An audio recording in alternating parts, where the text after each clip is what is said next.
Baik, Assalamualaikum warahmatullahi wabarakatuh. Perkenalkan, nama saya Muhammad Tobar Alisa Putra dengan NIM 1916 2010 Di sini saya akan menjelaskan mengenai soal ujian akhir semester lisan dari mata kuliah Elektronika Daya kelas A dengan dosen pengampu yaitu Bapak Profesor Bambang Sunarko. Baik, di sini saya akan share screen untuk rangkaian saya terlebih dahulu. Baik, berikut merupakan gambar rangkaian yang telah saya buat dari soal pada soal ujian akhir semester pada mata kuliah Akademik kelas A. Jadi ini merupakan salah satu rangkaian penyearah 3 fase tak terkontrol. Jadi untuk penyearah 3 fase sendiri itu terbagi menjadi 2, yaitu penyearah 3 fase terkontrol dan penyearah 3 fase tak terkontrol. Perbedaannya terletak pada dioda di sini.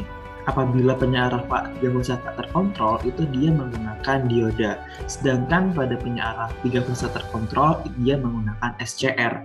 Jadi, karena pada rangkaian ini kita menggunakan penyearah 3 fase tak terkontrol, maka di sini kita menggunakan dioda sebagai penyearahnya. Kemudian pada rangkaian ini, di sini saya menjelaskan, jadi di sini ini merupakan generator 3 fasa, di mana pada generator 3 fasa ini, di sini saya telah melakukan setting untuk tegangan yang dihasilkan yaitu sebesar 220 volt dengan frekuensi yang dihasilkan yaitu 50 Hz. Hal ini sama seperti generator ataupun saya samakan dengan tegangan dan juga frekuensi yang diterima oleh tiap-tiap rumah pada rumah tangga atau pada listrik rumah tangga, di mana disesuaikan dengan kebutuhan rumah tangga, di mana pada kebutuhan rumah tangga sendiri yaitu menggunakan listrik dengan tegangan 220 volt dengan frekuensi yang dihasilkan atau frekuensi yang diterima yaitu 50 Hz. Kemudian di sini terdapat 2 buah dioda pada tiap fasanya, di mana pada tiap fasanya itu akan dihubungkan di antara kedua dioda, di mana pada masing-masing fasa itu akan menggunakan sudut sebesar 120 derajat. Jadi apabila dengan 3 fasa maka akan menghasilkan dengan sudutnya 360 derajat. Kemudian dari dari dioda-dioda ini, karena tiap fasanya itu dia merupakan 120 derajat, maka tiap dioda di sini dia akan mewakili atau dia memiliki sudut sebesar 60 derajat. Jadi pada tiap dioda di sini itu akan buat sudut sebesar 60 derajat. Di mana keluaran dari generator tiap fasanya pada fasa R, S, dan T itu akan dihubungkan di antara kedua dioda. Kemudian setelah dihubungkan dengan kedua dioda di sini, untuk terminal positif yang dihasilkan pada terminal positifnya itu dihasilkan dari katodanya, dan pada terminal negatifnya itu dari terminal anodanya. Jadi di sini ada voltmeter 4 di sini ini merupakan keluaran dari tegangan positif dari tegangan DC-nya, dan di sini ini merupakan dari untuk terminal negatifnya, seperti itu. Untuk bebannya sendiri di sini saya menggunakan 2 beban, yaitu di sini saya menggunakan beban induktif dan beban resistif. Dengan beban resistif sendiri yaitu sebesar 1 kilo ohm, dan untuk beban negatifnya dan untuk beban induktif yang di sini saya menggunakan dengan sebesar 25 Henry. Oke, baik, langsung kita run saja. Oke, pada saat kita melakukan running dari rangkaian tersebut, maka di sini dapat diketahui bahwa tegangan yang dihasilkan di sini itu cenderung tidak stabil atau cenderung naik turun. Jadi di sini dapat dilihat di sini yaitu berkisar antara 100 hingga 300 volt. Mengapa? Karena pada rangkaian ini kita tidak menggunakan stabilizer atau kita tidak menggunakan penstabil tegangan atau penstabil rangkaian, sehingga untuk tegangan yang dihasilkan di sini yaitu cenderung tidak stabil pada maksimumnya 270 volt seperti itu. Kemudian kita akan melihat untuk gambar dari gelombang yang dihasilkan. Oke, dari sini kita bisa pause terlebih dahulu. Oke, dari gelombang yang dihasilkan di sini dapat kita lihat bahwa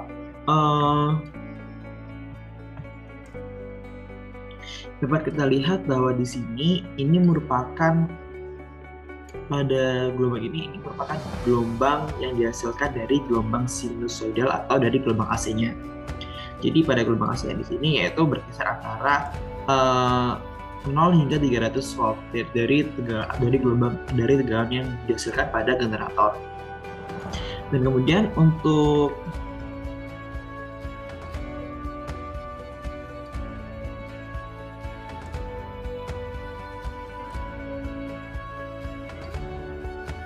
melihat dari gelombang yang dihasilkan pada gelombang DC, kita akan melihat di sini, kita akan melihat di mana ini merupakan gelombang sinusoidal dari gelombang AC-nya. Dan untuk gelombang DC-nya, baru kita lihat di sini pada grafik yang berwarna ungu, ini merupakan gelombang DC yang dihasilkan dari hasil dari penyearah 3 fasa tak terkontrol. Jadi akan menghasilkan di mana dia itu akan dari gelombang yang awalnya sinusoidal di mana ada bukit dan lembah, maka akan berubah menjadi gelombang DC di sini karena ada gelombang DC di sini karena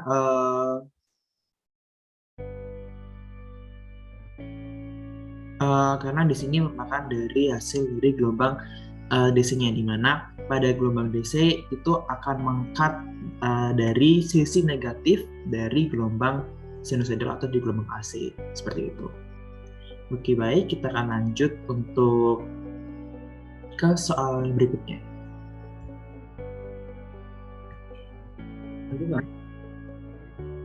Baik, untuk soal selanjutnya di sini yaitu merupakan rangkaian dari buck boost converter.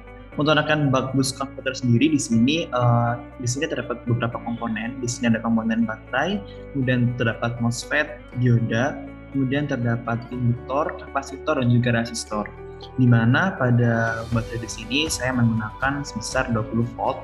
Kemudian dengan di sini saya menggunakan MOSFET dan dioda, di mana untuk MOSFET dan dioda ini berlawanan dengan arah arusnya. Di mana untuk induktor sendiri saya menggunakan dengan sebesar 120 mikrohenry, kemudian dengan kapasitor di sini sebesar 325 mikrofarad dan juga dengan resistor sebesar 100 ohm. Kemudian di sini saya menggunakan komponen tambahan. Di sini merupakan komponen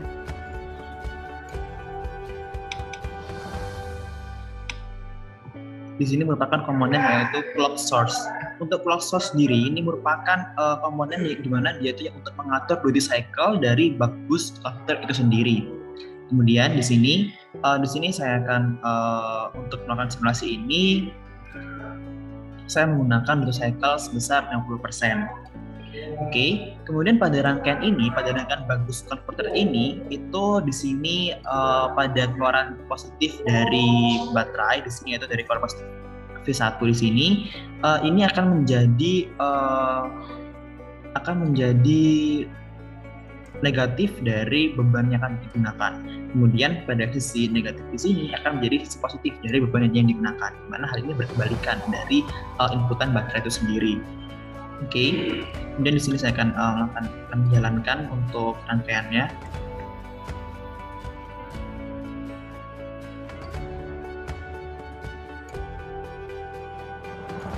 Oke, baik, ketika rangkaian dijalankan di sini yaitu dengan tegangan sebesar 20 volt, kemudian dengan duty cycle sebesar 50%, di sini tegangan yang terukur akan turun hingga berkisar antara 19 hingga 20 volt karena sesuai dengan rumus pada buck boost sendiri, di mana pada buck boost sendiri ini menggunakan rumus yaitu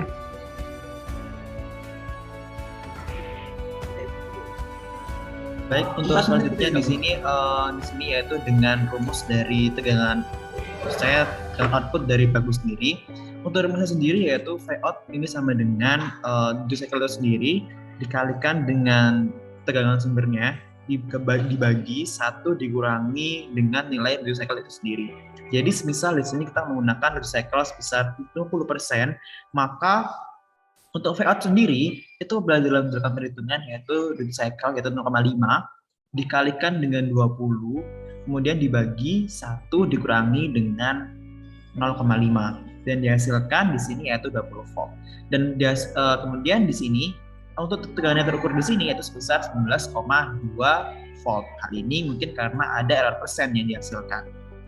Oke, selanjutnya di sini kita akan mengubah, di mana di sini kita akan mengubah untuk duty cycle-nya. Kita akan ubah apabila dengan duty cycle sebesar 30%. Oke, dan kita akan run lagi.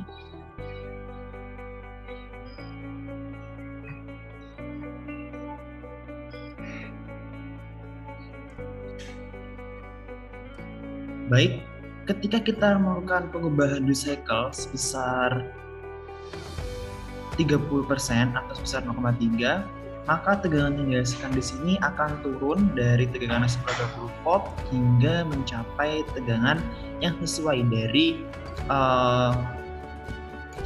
duty cycle yang kita masukkan tadi. Apabila kita melakukan perhitungan, di mana di sini untuk nilai VAX itu seandainya yaitu 0,3 dikalikan dengan 20, kemudian 1 dikalikan dengan 0,3, itu 0,3 dikalikan 20 dibagi dengan 0,7. Baik, kita akan menggunakan kalkulator untuk menghitung, di mana 0,3 dikalikan dengan 20 dibagi dengan 0,7. Maka dihasilkan sebesar 8,57. Dan pada rangkaian ini, untuk tegangan yang dihasilkan atau VAT yang dihasilkan di sini yaitu berkisar 8,6 dan akan terus turun hingga mencapai tegangan yaitu 8,57 menurut perhitungan. Baik, di sini tegangan di sini yaitu mencapai 8,57 di sini, di mana di sini sudah sesuai dengan perhitungan, di mana apabila dengan cycle sebesar 30%, maka tegangan VAT dari bagus komputer sendiri akan mencapai 8,57. Kemudian kita akan mengubah dengan cycle sebesar 70%, maka kita akan coba dulu, kita akan pause dulu, dan kita akan ubah untuk sebesar 70% di sini, dan apa yang akan dihasilkan. Ketika kita mengubah tegangan duty cycle dari yang semula 30% menjadi 70%, untuk tegangan yang dihasilkan, untuk perhitungan di sini yaitu tegangan yang dihasilkan yaitu sebesar 46,667, di mana pada rangkaian di sini dia akan menyesuaikan, di mana dia menyesuaikan dengan duty cycle yang telah kita masukkan di sini, di mana pada hasil pengukuran di sini tegangan VAT yang di sini yaitu mencapai 46 yang berkisar antara 45 hingga 46. Jadi di sini untuk duty cycle untuk hasil VAT sendiri ini mungkin ada sedikit error dengan hasil perhitungan. Kemudian dari rangkaian bagus converter ini sendiri, ini menurut sesuai dengan prinsip dari kerja dari bagus converter sendiri. Jadi untuk bagus converter ini menggunakan prinsip dengan duty cycle yang kita masukkan. Jadi apabila kita memasukkan cycle sebesar 20%, maka tegangan VAT itu akan berkisar atau sama atau setara dengan tegangan VIN-nya atau sama. Namun apabila duty cycle itu kurang dari 50%, maka dari rangkaian ini akan bekerja sebagai buck converter, di mana dia akan mengecilkan atau mengurangi tegangan dari, jadi VAT itu akan lebih kecil dibandingkan dengan VIN-nya. Namun apabila dengan duty cycle di atas 50%, maka rangkaian ini akan bekerja sebagai boost converter, di mana nilai VOUT akan lebih tinggi dibandingkan dengan nilai VIN. Jadi mungkin seperti itu untuk rangkaian dari boost converter ini. Kita akan lanjut ke rangkaian selanjutnya. Baik, untuk selanjutnya di sini yaitu merupakan rangkaian dari cycle converter. Untuk rangkaian cycle converter di sini kita menggunakan 6 buah SCR dan 6 buah dioda. Di mana SCR ini dia merupakan dioda di mana dia menggunakan gate sebagai pemicunya.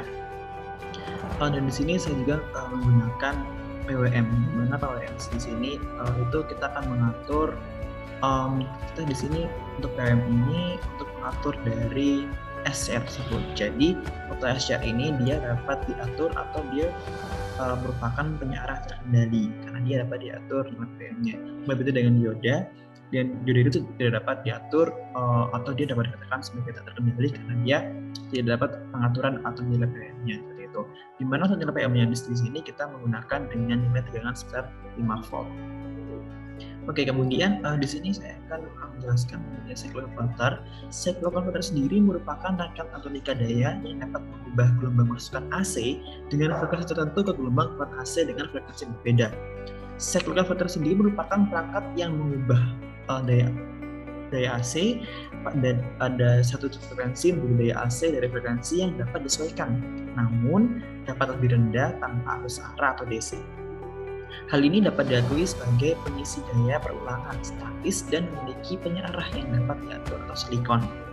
Kemudian cycloconverter digunakan dalam drive frekuensi variabel yang sangat besar dengan peringkat dari beberapa megawatt hingga puluhan megawatt. Untuk prinsip kerja dari cycloconverter sendiri ini, di mana pada cycloconverter ini mengubah frekuensi pada sumber rangkaian dengan cara dibagi menjadi dua buah rangkaian konverter tiristor P dan rangkaian konverter tiristor N yang akan bekerja secara bergantian. Pada tiristor P hanya akan melewatkan sinyal positif, jadi jika dilihat pada gelombangnya yang dilaksanakan bagian bukit. Namun pada tiristor P merupakan menggunakan bias maju. Sedangkan pada tiristor N ini dia akan melewatkan sinyal negatif, di mana pada gelombang digambarkan dengan bagian lembah. Tiristor N menggunakan bias mundur atau reverse bias. Jadi seperti itu. Kemudian dapat lebih mudahnya lagi, rangkaian ini dapat menurunkan frekuensi sumber dengan cara membagi topologi ini menjadi dua rangkaian konverter tiristor P dan tiristor N, di mana dia akan bekerja secara bergantian. Oke, kemudian dari rangkaian ini, untuk sinyal pada sisi positif itu merupakan hubungan dari katoda dari SCR dan anoda dari dioda. Ini merupakan untuk sinyal positifnya. Dan kemudian untuk di sini merupakan sinyal negatifnya. Di sini saya juga menggunakan baterai atau tegangan masukan atau input sebesar 5 volt. Oke, dapat kita run dulu.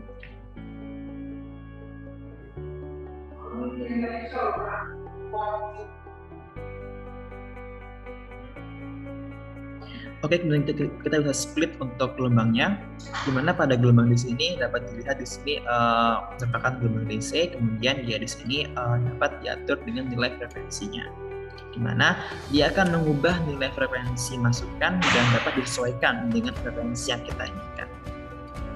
Oke, baik, mungkin kita akan lanjut ke soal selanjutnya.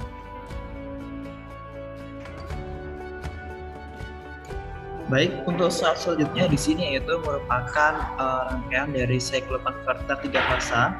Hal ini sama seperti cycloconverter 1 fasa pada soal sebelumnya, namun di sini yaitu kita menggunakan cycloconverter 3 fasa. Di mana untuk inputnya sendiri di sini saya menggunakan input berupa input AC.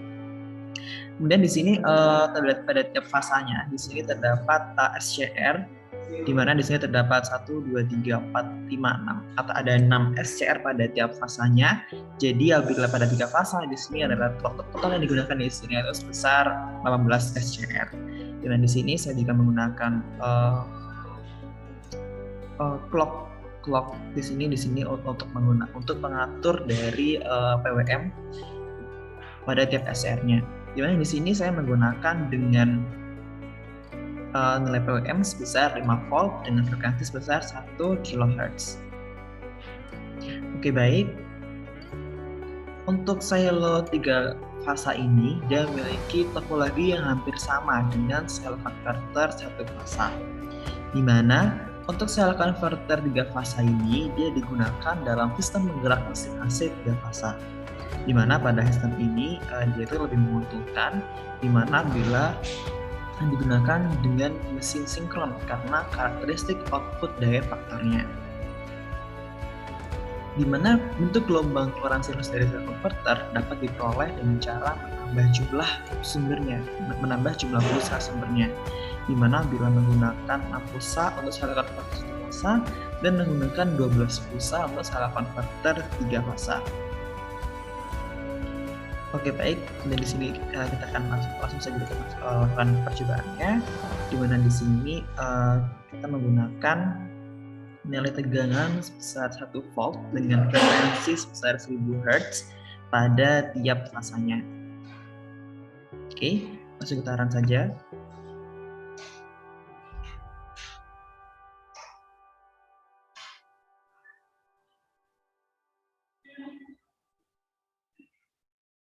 Oke, ketika rangkaian dijalankan, di sini terdapat gelombang yang dihasilkan dari masing-masing keluaran dari sel converter 3 fasa ini sendiri, di mana di sini terdapat 3 gelombang di sini. Ini merupakan dari gelombang yang telah melewati dari rangkaian sel converter sendiri, di mana pada sel converter ini dia dapat mengubah nilai frekuensi yang dihasilkan. Jadi untuk sel converter ini dia mengubah nilai frekuensi masukan dan disesuaikan untuk nilai frekuensi keluarannya. Di mana hal ini sama seperti soal sebelumnya, itu pada soal ketiga yang tadi, di mana namun perbedaannya terletak pada jumlah fasanya. Jadi untuk yang pada soal 3 tadi itu menggunakan dengan jumlah fasa yaitu 1 fasa, namun pada soal keempat ini sel converter ini yaitu untuk pada rangkaian sel converter 3 fasa. Oke, baik. Kemudian kita dapat mengubah nilai frekuensinya. Kita dapat atur, dapat mengatur nilai frekuensinya.